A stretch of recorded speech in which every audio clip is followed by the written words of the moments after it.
नमस्ते, कैसे हैं आप सब। आज की हमारी कहानी है माँ का डर। चलिए दोस्तों, कहानी शुरू करते हैं। रिया जब स्कूल से लौटी तो उसने अपनी मम्मी को आवाज़ लगाई, मम्मा आप कहाँ हो, आज मुझे लेने बस स्टॉप पर क्यों नहीं आए। आवाज़ सुनकर सीमा, जो कि रिया की माँ है, हड़बड़ाकर उठी। सीमा ने कहा, सॉरी बेटा, मेरे सर में दर्द था, मैंने टैबलेट ली तो नींद आ गई।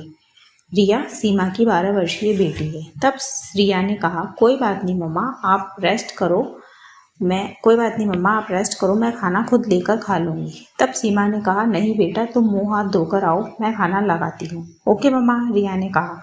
और जब रिया आई तब सीमा ने उसे खाना सर्व किया और उससे पूछा, तुम्हारा दिन कैसा रहा, आज तो तुम्हारा टेस्ट था ना।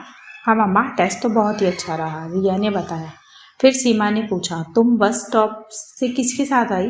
वो निशा आंटी के साथ, रिया ने बताया। फिर उसने पूरा दिन स्कूल में क्या क्या किया सब अपनी माँ को बताया। सीमा ने भी उसकी पूरी बात सुनी। जब रिया का खाना खत्म हुआ तो वो अपना होमवर्क करने लगी। फिर सीमा भी रेस्ट करने अपने रूम में चली गई। फिर शाम को जब सीमा सोकर उठी तब रिया ने उससे पूछा, मम्मा मैं शोभिता के घर जाऊं। शोभिता रिया की क्लासमेट है, दोनों सेम ही सोसाइटी में रहती है। जाओ पर जल्दी आ जाना, सीमा ने कहा। रिया वहाँ पर चली गई और सीमा खाना बनाने लगी। थोड़ी देर बाद रिया वापस आई और टीवी देखने लगी। जब खाना बन गया तब सीमा ने उसे खाना खिलाया। तब तक रिया के पापा विक्रम भी ऑफिस से आ गए। रिया ने अपने पापा से थोड़ी देर बातें की, फिर वो सोने चली गई। सीमा और विक्रम ने भी खाना खाया, फिर सोने अपने रूम में चले गए। तब विक्रम ने बताया, सीमा आज ममता दीदी का फ़ोन आया था। क्यों, कुछ काम था, सीमा ने पूछा। काम तो नहीं था, ऐसे ही हाल चाल पूछ रही थी। और दीदी चाहती है कि इस बार रिया समर वेकेशन में दीदी के घर रहने जाए, विक्रम ने बताया। तुमने क्या कहा, सीमा ने पूछा। अरे कहना क्या है, हाँ बोल दिया, और क्या, विक्रम ने कहा। नहीं, तुम मना कर दो उन्हें, सीमा ने कहा।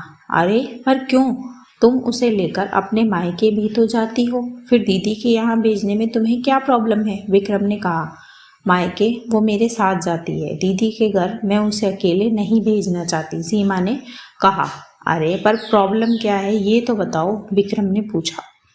प्रॉब्लम उसकी माँ का डर है, विक्रम, सीमा ने कहा। डर मतलब साफ साफ बताओ क्या बात है, विक्रम ने पूछा। तो सुनो, वजह मेरा डर ही है विक्रम। हम लड़कियों को वैसे तो घर के बाहर हमेशा ही लड़कों की गलत नज़रों का सामना करना पड़ता है, कभी बस में, कभी किसी सुनसान सड़क पर और कभी कहीं।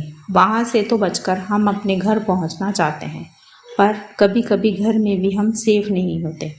कुछ रिश्तेदारों के रूप में भेड़िए छुपे होते हैं जो घर पर हमें अकेला पाकर हमारे साथ बदसलूकी करते हैं। मैं तब कोई 15 साल की होंगी। मेरी मम्मी के कोई दूर का कज़न था, वो हमारे घर रहने आया किसी एग्ज़ाम के सिलसिले में। मैं छोटी थी तो मम्मी मुझे ही उन्हें खाना वाना देने को कहती थी। एक बार उन्होंने मुझे गलत तरीके से छुआ, मैंने मम्मी को सब बताया। तो जानते हो विक्रम, मम्मी ने मुझे ही मारा और बहुत डांटा भी, कहा कि तेरे पापा को पता चला तो तुझे और मुझे दोनों को मार देंगे। उसके बाद मैंने कभी भी मम्मी को ऐसी और कोई बात नहीं बताई। बस इसीलिए मैं रिया को अकेले कहीं भी भेजने से डरती हूँ। इसीलिए मैं स्कूल से आते ही उससे पूरे दिन की डिटेल पूछने लगती हूँ, सीमा ने बताया। तब विक्रम ने कहा, कोई बात नहीं, हम दोनों भी उसके साथ चलेंगे दीदी के घर, मैं ऑफिस से छुट्टी ले लूँगा। ओके दोस्तों, अपने बच्चों को बहुत सारा प्यार दें। इसी मैसेज के साथ कहानी ख़त्म होती है। कहानी आपको कैसी लगी मुझे कमेंट बॉक्स में ज़रूर बताएं। ऐसी ही और कहानियाँ सुनने के लिए मेरे चैनल KNY के हिंदी कहानियाँ को सब्सक्राइब ज़रूर करें। थैंक यू सो मच दोस्तों।